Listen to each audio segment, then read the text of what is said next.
नमस्कार, खबरें राजस्थान देख रहे हैं आप और मैं हूं आपके साथ जावेद अली। बुलेटिन में राजस्थान से जुड़ी हर खबर आप तक पहुंचाएंगे, लेकिन उससे पहले एक नजर हेडलाइंस की ओर। प्रियंका गांधी पहुंची रणथंभौर, परिवार के साथ बिताया समय, जगह जगह कार्यकर्ताओं ने किया भव्य स्वागत। राज्य मंत्री मुरारी लाल मीणा का किया स्वागत, कार्यकर्ताओं ने पहनाई 151 किलो की फूलों की माला। मेहंदीपुर बालाजी जा रहे थे राज्य मंत्री। सोमवार को होगा कन्या महाविद्यालय भवन का शिलान्यास, कार्यक्रम में शिक्षा मंत्री लेंगे हिस्सा। अब बेटियों का उच्च शिक्षा का सपना होगा साकार। उद्योग मंत्री का किया जोरदार स्वागत, स्वास्थ्य मंत्री बनने पर किया स्वागत। मंत्री ने कहा अभी टला नहीं है कोरोना वायरस।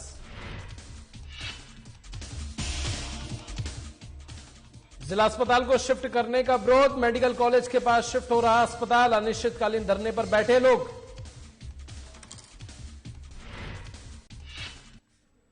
और खबरों की शुरुआत करेंगे। कांग्रेस की महासचिव प्रियंका गांधी वाड्रा रविवार को सवाई माधोपुर पहुंची। निजी दौरे के दौरान प्रियंका गांधी के साथ परिवार के लोग भी मौजूद रहे। फिलहाल प्रियंका गांधी और उनका परिवार रणथंभौर रोड स्थित एक 5 सितारा होटल में ठहरे हैं। उधर प्रियंका गांधी के आगमन को लेकर जिला मुख्यालय पर जिला कलेक्टर हमीर सर्किल सहित अन्य जगहों पर सुरक्षा व्यवस्था चाक चौबंद रही।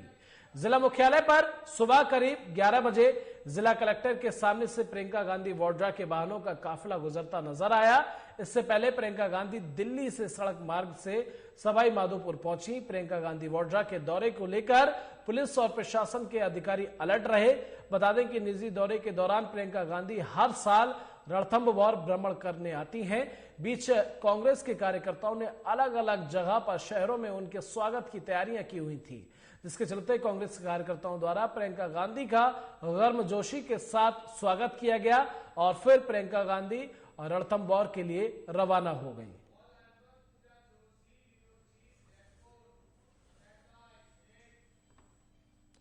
तो पूजा जोशी हमारी संवाददाता फोन लाइन पर जुड़ गई हैं। पूजा, जिस तरह से आज प्रियंका गांधी का काफिला राजस्थान की ओर निकला है, सबसे पहले इसमें ताजा अपडेट क्या है? जी, मैं आपको बता दूं कि पहले कांग्रेस पार्टी महासचिव प्रियंका गांधी दिल्ली से सीधे आज सुबह नेशनल हाईवे 48 से होते हुए रणथंभौर के लिए निकल गई है। सूचना के अनुसार शनिवार रात पुलिस को प्रियंका गांधी का सड़क मार्ग से यह रूट अलवर होकर रणथंभौर जाना बताया गया था, लेकिन अचानक वे अलवर शहर जाने के बजाय शाहजहानपुरा बहरोड होते हुए जयपुर की तरफ निकली। जैसा कि बताया गया है कि प्रियंका गांधी रणथंभौर जाएगी। आज प्रियंका गांधी रणथंभौर है, वे अपने परिवार के साथ हर साल की भांति इस साल भी रणथंभौर आई हुई है। जी पूजा जी, किस तरह की तैयारियां की गई प्रियंका गांधी की? हालांकि ये इनका निजी दौरा था, लेकिन निजी दौरे को लेकर भी किस तरह की तैयारियां की गई? पुलिस प्रशासन किस तरह से अलर्ट मोड पर रहा और क्या कुछ तैयारी? जी, मैं आपको बताना चाहूंगी कि पुलिस प्रशासन पूरी तरह अलर्ट था। चप्पे चप्पे पर पुलिस प्रशासन अलर्ट रहा। शहर में कई जगह पर उनकी स्वागत की तैयारियां पहले से ही की जा चुकी थी। इसके अनुसार पुलिस प्रशासन चारों तरफ अलर्ट था। प्रियंका गांधी आज सुबह 8 से 9 बजे के बीच दौसा जिले में होती हुई रणथंभौर पहुंची है। इसी बीच जगह जगह पर कांग्रेस के कार्यकर्ताओं द्वारा उनका गर्मजोशी। प्रियंका गांधी के इस दौरे को किस तरह से देखा जा रहा है? हालांकि ये इनका निजी दौरा है, क्या कुछ विपक्ष की तरफ से प्रतिक्रिया निकलकर सामने आई? देखिए, प्रियंका गांधी अपने कोई राजनीतिक संबंधित दौरे पर नहीं रही है। उनका कोई पर्सनली दौरा रहा है। ये पर्सनली अपने परिवार के साथ हर साल की भांति इस साल भी वो घूमने गई है। तो ब्यूरो चीफ पूजा जोशी हमारे साथ जुड़ी हुई थी फोन लाइन पर। बहुत बहुत शुक्रिया तमाम जानकारी से अपडेट देने के लिए।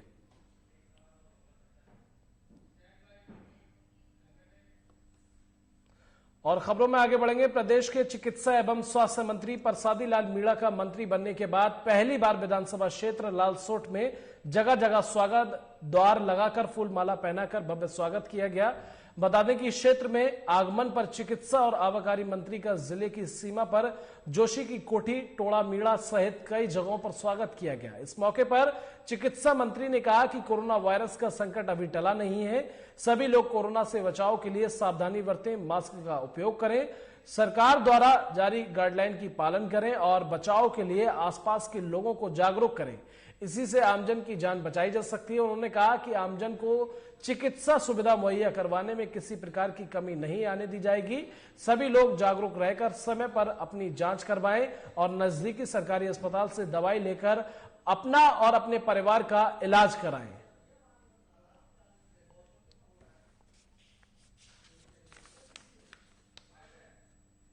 निश्चित रूप से कोविड का सेकेंड डोज लग जाएगा तो उसमें इसके लिए हमको कड़ाई भी करनी पड़ेगी, तो कड़ाई भी करेंगे। सरकार को कानून भी लाना पड़ा तो नया कानून भी लेकर आएंगे। सबके 100% वैक्सीनेशन का जो लक्ष्य है हमारा बहुत जल्दी पूरा। सर, ओमिक्रॉन की क्या डिटेल्स आई हैं अभी तक? कोई ज्यादा वो नहीं आई डिटेल्स वगैरह, अभी अपने यहाँ नहीं है। अपने तो कोविड के कुछ केसेज आए हैं, बाहर से कुछ लोग आए हैं, उनसे वो भी पॉजिटिव आए हैं, उन पर निगरानी रखी जा रही है। काफी सरलता बरतने के लिए कहा। एक्सपर्ट कह रहे हैं कि डेल्टा प्लस से 30% अधिक संक्रमण रहेगा। कोई केस राजस्थान में नहीं है, कोई केस नहीं है। इसलिए अगर केस आते हैं तो किस तरह की तैयारी रहेगी? कोई केस नहीं है, पूरी तरह की तैयारी है, सावधानी रखी जा रही है। सबके लिए मास्क जरूरी करेंगे, सबके लिए वैक्सीनेशन जरूरी करेंगे, निश्चित रूप से उससे बचाव। सर, बच्चों के लिए किस तरीके की तैयारी रखेंगे अब की बार? बच्चों के लिए हमने कह दिया कि भाई जो डिस्टेंसिंग है, ऑफलाइन भी ऑनलाइन भी उनकी क्लासेज में ली जाए। अगर बच्चों में कोई संक्रमण कोविड आता है तो वहाँ की स्वच्छता प्रदान की जिम्मेदारी होगी। सोशल डिस्टेंसिंग से बच्चों को रखें, उनको निश्चित रूप से उनके ऊपर हम जिम्मेदारी फिक्स कर रहे हैं। बच्चों की वैक्सीनेशन भी भारत सरकार को जल्दी मुख्यमंत्री जी बात करके जनवरी से बच्चों की वैक्सीनेशन भी शुरू कराने का। और खबर हनुमानगढ़ के नोहर से है, जहां विधायक अमित चाचड़ के प्रयासों से स्वीकृत गौरी शंकर बिहाड़ी राजकीय कन्या महाविद्यालय का शिलान्यास सोमवार को होगा। सुबह 11 बजे होने वाले इस कार्यक्रम में शिक्षा मंत्री डॉक्टर बीडी कल्ला और ऊर्जा राज्य मंत्री भंवर सिंह भाटी के अलावा विधायक अमित राजेंद्र चाचड़, पूर्व राज्यसभा सदस्य अशक अली टाक समेत कई लोग हिस्सा लेंगे। बता दें कि नोहर के चक राजासर के पास होने वाले इस कार्यक्रम की तैयारियों को लेकर खुद विधायक अमित चाचड़ पिछले कई दिनों से जुटे हुए हैं। उन्होंने बताया कि नोहर के महाविद्यालय के भवन निर्माण के लिए होने वाले इस कार्यक्रम को लेकर नागरिकों में उत्साह बना हुआ है। विधायक ने बताया कि नोहर में सरकारी कन्या महाविद्यालय की स्थापना से बेटियों के उच्च शिक्षा के सपनों को साकार करने में और बल मिलेगा।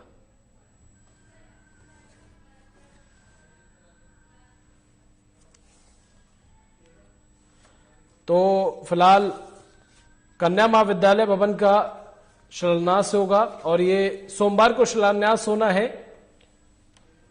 गौरीशंकर बिहाड़ी राजकीय महाविद्यालय का ये शिलान्यास होगा। बेटियों का उच्च शिक्षा का सपना साकार होगा। काफी सराहनीय पहल इसे बताया जा रहा है, चूंकि बेटियों के सपनों को लेकर ये इस महाविद्यालय का शिलान्यास किया जाएगा ताकि बेटियां भी पढ़ सकें और आगे बढ़ सकें।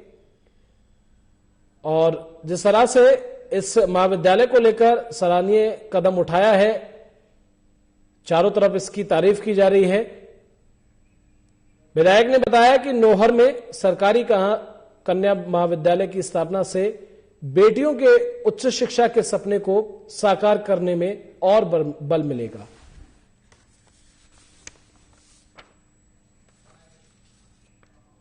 और गांव में बड़ी खुशी का माहौल है कि वर्षों से लंबित इस मांग को हमारे विधायक के प्रयासों से राज्य सरकार ने मंजूरी दी है और उसको बिहाड़ी परिवार ने भवन निर्माण की स्वीकृति देकर उसमें 4 चांद लगा दिए हैं। तो सभी लोगों में भारी उत्साह है और सभी लोगों से अपील है कि अधिकाधिक संख्या में इस शुभ कार्य में पहुंचकर भागीदार बने।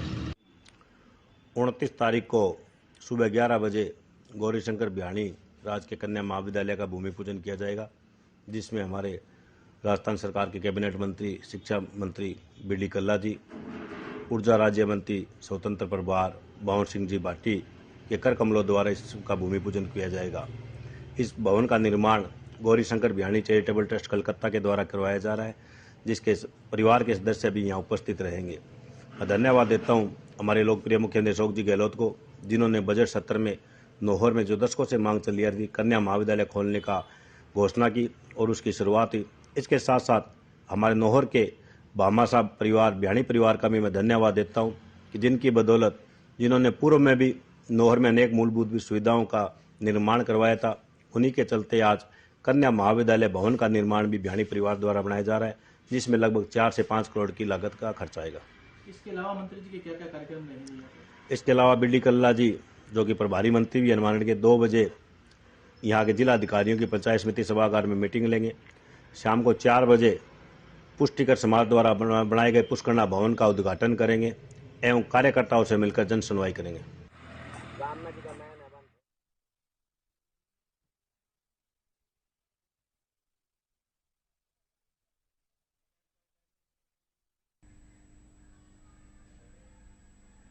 उधर दौसा से मेहंदीपुर बालाजी जाते वक्त सिकराई की सरजमी पर राज्य मंत्री का स्वागत किया गया। कांग्रेस के कार्यकर्ताओं ने मानपुर बस स्टैंड पर जोरदार आतिशबाजी करते हुए 151 किलो की फूलों की माला और 121 मीटर का साफा पहनाकर और भगवान श्याम की प्रतिमा भेंट कर मंत्री का ऐतिहासिक भव्य स्वागत किया। इस दौरान समाज सेवी ओम प्रकाश, जीएसएस अध्यक्ष सिकराय मानपुर, सरपंच नेतराम मीणा, कालूराम मीणा समेत कई कार्यकर्ता मौजूद रहे।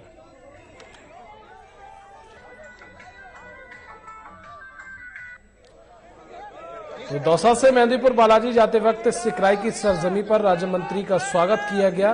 कांग्रेस के कार्यकर्ताओं ने मानपुर बस स्टैंड पर जोरदार आतिशबाजी करते हुए 151 किलो की फूलों की माला और 121 मीटर का साफा पहनाकर भगवान श्याम की प्रतिमा उन्हें भेंट कर मंत्री जी का ऐतिहासिक भव्य स्वागत किया गया। इस दौरान समाज सेवी ओम प्रकाश, जीएसएस अध्यक्ष सिकराय मानपुर, सरपंच नेतराम मीणा, कालूराम मीणा समेत कई कार्यकर्ता मौजूद रहे। तो राज्य मंत्री मुरारी लाल मीणा का भव्य स्वागत किया गया। कार्यकर्ताओं ने 121 किलो की फूलों की माला और 121 मीटर का साफा पहनाकर भगवान श्याम की प्रतिमा भेंट कर मंत्री का ऐतिहासिक भव्य स्वागत किया। तो 151 किलो की ये माला मंत्री जी को पहनाई गई है।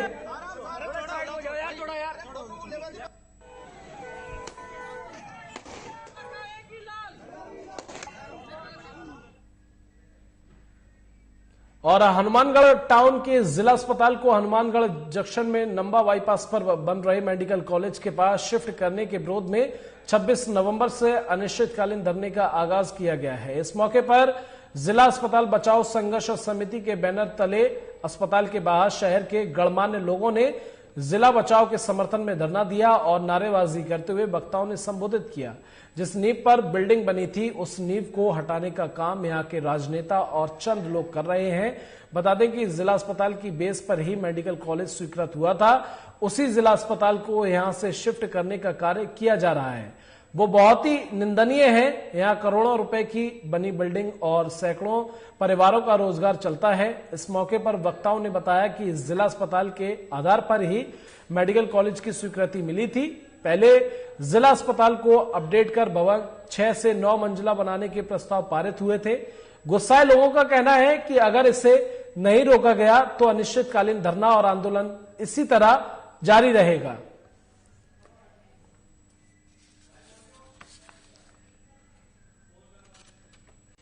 तो हनुमानगढ़ टाउन के जिला अस्पताल को हनुमानगढ़ जंक्शन में नंबा बाईपास पर बन रहे मेडिकल कॉलेज के पास शिफ्ट करने के विरोध में 26 नवंबर से अनिश्चितकालीन धरने का आगाज किया गया है, जो धरना लगातार जारी है।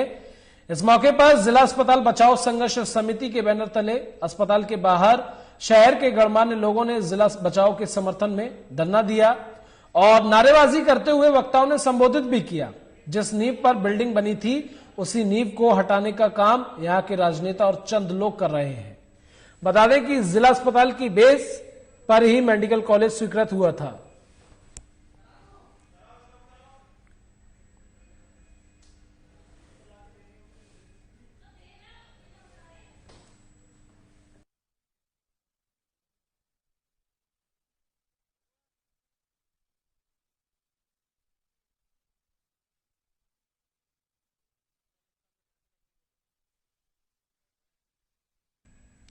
और सरकारी मोड़ पर राज्य मंत्री मुरारी लाल मीणा का ग्रामीणों ने जोरदार स्वागत किया। राज्य मंत्री का दौसा से मेहंदीपुर बालाजी मंदिर जाते समय सीकरी मोड़ पर डेयरी सचिव मान सिंह पीपलकी के नेतृत्व में दर्जनों ग्रामीणों ने स्वागत किया। मंत्री के स्वागत में नेशनल हाईवे 21 पर जगह जगह स्वागत द्वार लगाए गए। साथ ही राज्य मंत्री ने ग्रामीणों का आभार व्यक्त किया, साथ ही जनता की समस्याओं को भी सुना।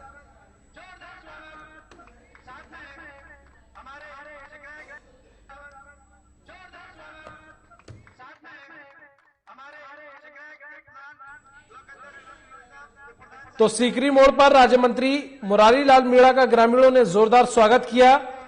राज्य मंत्री का दौसा से मेहंदीपुर बालाजी मंदिर जाते समय सीकरी मोड़ पर डेयरी सचिव मानसिंह पीपलकी के नेतृत्व में दर्जनों ग्रामीणों ने इसका स्वागत किया।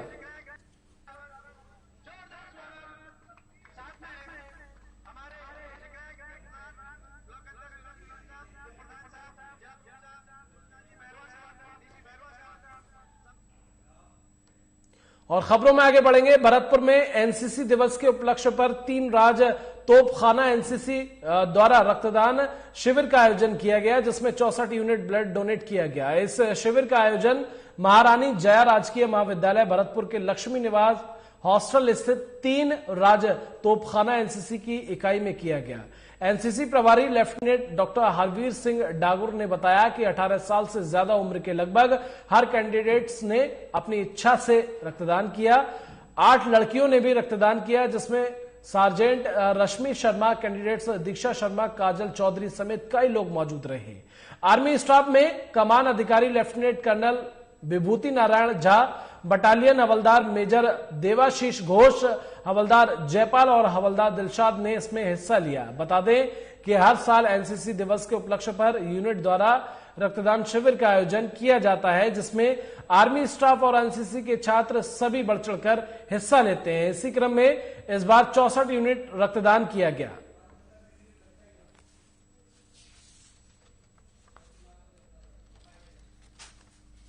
तीन राज तोपखाना एनसीसी भरतपुर द्वारा प्रत्येक वर्ष ब्लड डोनेशन कैंप का आयोजन किया जाता है। इसी तरह आज भी आयोजन किया गया।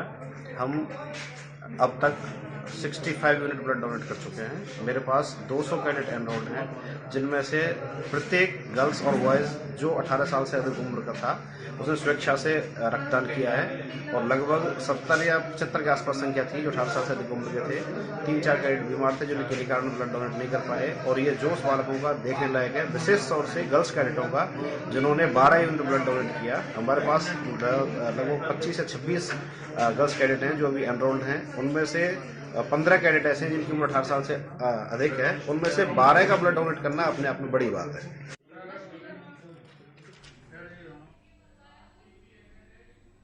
कृषि विपणन, पर्यटन और नागरिक उड्डयन राज्य मंत्री मुरारी लाल मीणा मंत्रिमंडल पुनर्गठन के बाद पहली बार मेहंदीपुर बालाजी पहुंचे।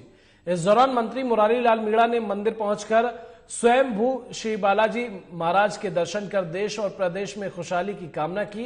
इस दौरान मंदिर पंडितों ने मंत्री का स्वागत कर सोने के चोले का टीका लगाया। मंदिर ट्रस्ट पदाधिकारी एम.के. माथुर और जगदीश पुरी ने मंत्री को शॉल उड़ाकर बालाजी की 56 भोग की प्रसादी भेंट की। इससे पहले दौसा से मेहंदीपुर बालाजी जाते समय मंत्री मुरारी लाल का सूरजपुरा मोड़ और जगह जगह सैकड़ों की तादाद में लोगों ने राज्य मंत्री का भव्य स्वागत किया।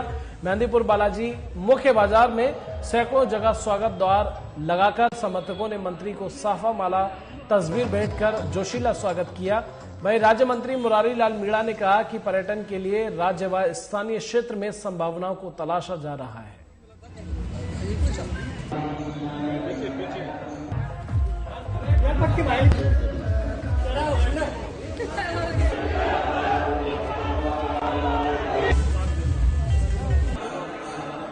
पूरे प्रदेश के अंदर जो मेरे डिपार्टमेंट है, व्यापारियों से, किसानों से, मजदूरों से संबंधित है, हमें हर काम ऐसा करेंगे कि जो सब वर्गों को फायदा हो। मंडियों के बारे में पूरा सर्वे करवा रहे हैं और पूरी जो प्रदेश की मंडी है निश्चित उनको हम बहुत अच्छा करेंगे। अपने सिकरा की मंडी का मामला जैसा आपने बताया और कई मंडी है, तो हम उनका सर्वे कराएंगे। फिजिबिलिटी रिपोर्ट होकर जरूर यहाँ पर मंडियां खोलेंगे। निश्चित वो काम करेंगे जिससे आम जनता को राहत मिलेगी। और आने वाले 2023 के चुनाव में अब अच्छा मिलकर के काम करेंगे, क्योंकि अपने दौसा जिले से भी 3 मंत्री हम बढ़ चुके हैं। मैं समझता हूँ 3 मंत्री काम करेंगे तो दौसा जिले में तो फायदा होगा ही होगा, पूरे प्रदेश में इसका फायदा होगा। आपके डिपार्टमेंट मतलब पर्यटन विभाग के 10 करोड़ के डेवलपमेंट या पूरे होकर बिल्कुल तैयार, लेकिन उद्घाटन नहीं हो पाता। ऐसा भी मैंने रिव्यू मीटिंग कृषि बोर्ड की ले ली है और पर्यटन संबंधी स्टेट जो मेरे 2-3 डिपार्टमेंट हैं उनकी मैं मंगल बुध को उनका रिव्यू करूंगा और रिव्यू करने के बाद में बता पाऊंगा कि किस वर्ग की क्या पोजीशन है। ये मैं ये कह सकता हूँ पूरी क्षमता के साथ में, पूरी ऊर्जा के साथ में बचे 2 सालों में हम काम करेंगे। शहर के जिला हॉस्पिटल में इन दोनों मरीजों को लंबा इंतजार करना पड़ रहा है। इन दोनों हॉस्पिटल की ओपीडी में डॉक्टर समय पर नहीं आने से मरीजों को घंटों ओपीडी में बैठकर इंतजार करना पड़ता है। हॉस्पिटल के पीएमओ दिनेश गुप्ता का कहना है कि ओपीडी का समय सुबह 9 बजे से 3 बजे तक का है, लेकिन डॉक्टर 10 बजे तक ओपीडी में देखने को नहीं मिलते हैं। ओपीडी में डॉक्टर के इंतजार में लोग जमीन पर बैठे हुए नजर आ रहे हैं। मरीजों का कहना है कि ये समस्या रोजाना की है। इस पर पीएमओ डॉक्टर दिनेश गुप्ता ने बताया कि कुछ डॉक्टर छुट्टी पर हैं और जो डॉक्टर समय से ओपीडी में नहीं आए हैं उनको नोटिस जारी कर कार्रवाई की जाएगी। मरीजों ने बताया कि 3 महीने पहले ही गंगापुर सिटी का सामान्य हॉस्पिटल जिला हॉस्पिटल में तब्दील हुआ है। हॉस्पिटल में वर्तमान में 2 सामान्य वार्ड, 1 मेडिकल वार्ड सहित प्रसूति वार्ड बनाया हुआ है। हॉस्पिटल भवन में जगह की कमी के चलते डेंगू सहित कोरोना मरीजों के लिए अलग से वार्ड बनाने के लिए जगह तक नहीं है। पीएमओ दिनेश गुप्ता का कहना है कि हॉस्पिटल भवन छोटा होने से यहां अन्य कोई वार्ड बनाने के लिए जगह नहीं है।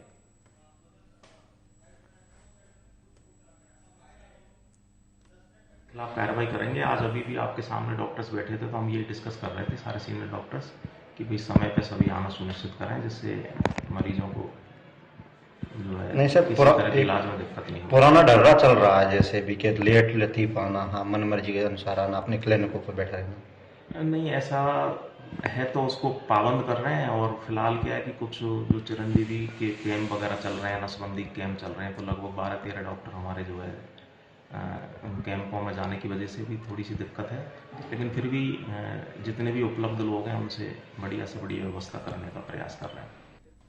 उधर भरतपुर में जल संसाधन आयोजन विभाग के शासन सचिव और जल जीवन मिशन के निदेशक डॉक्टर पृथ्वीराज ने कहा कि जल जीवन मिशन योजना विभाग की महत्वाकांक्षी योजना है जिसे हमें निर्धारित लक्ष्य के अनुसार समय पर गुणवत्तापूर्ण तरीके से योजना से आमजन को लाभान्वित कराएं। बता दें कि डॉक्टर पृथ्वीराज शनिवार को कलेक्ट्रेट सभा कक्ष में जल जीवन मिशन की प्रगति की संभाग स्तरीय समीक्षा बैठक की अध्यक्षता करते हुए अधिकारियों को संबोधित कर रहे थे। उन्होंने कहा कि संभाग के हर जिले में 2024 तक हर घर के तहत पेयजल कनेक्शन उपलब्ध कराए जाएंगे जिससे महिला वर्ग की समस्या का समाधान होगा। साथ ही इस योजना के तहत घर घर स्वच्छ पेयजल उपलब्ध कराकर मानव स्वास्थ्य सुरक्षा की भी जिम्मेदारी का निर्वहन होगा। वहीं उन्होंने अधिकारियों को निर्देश दिए कि स्वीकृत योजना में तेजी से समयबद्ध तरीके से कार्य का संचालन करें।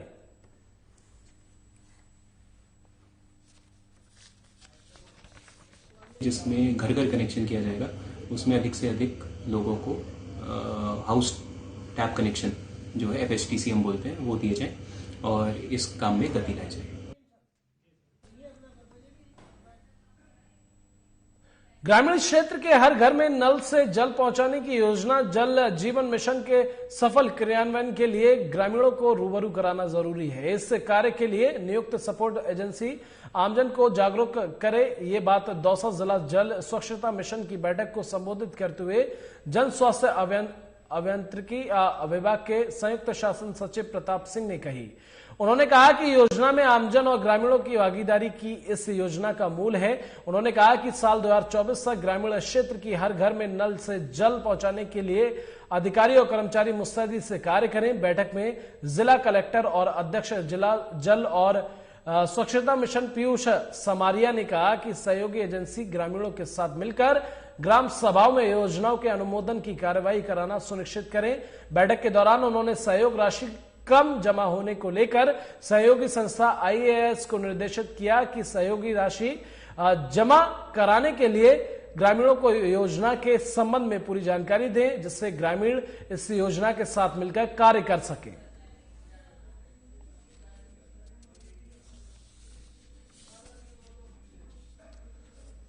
तो जल जीवन मिशन योजना को सफल बनाने की कोशिश की गई,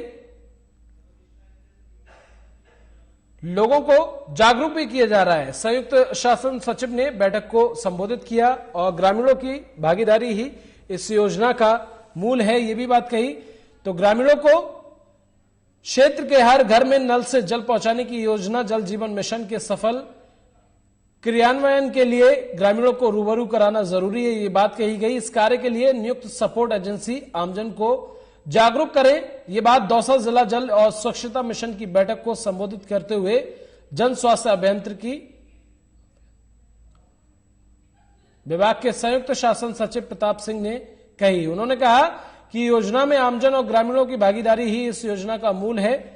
उन्होंने कहा कि साल 2024 तक ग्रामीण क्षेत्र की हर घर में नल से जल पहुंचाने के लिए अधिकारी और कर्मचारी मुस्तैदी से कार्य करें। बैठक में जिला कलेक्टर और अध्यक्ष जिला जल और स्वच्छता मिशन पीयूष समारिया ने कहा कि सहयोगी एजेंसी ग्रामीणों के साथ मिलकर ग्राम सभाओं में योजना के अनुमोदन की कार्रवाई कराना सुनिश्चित करें।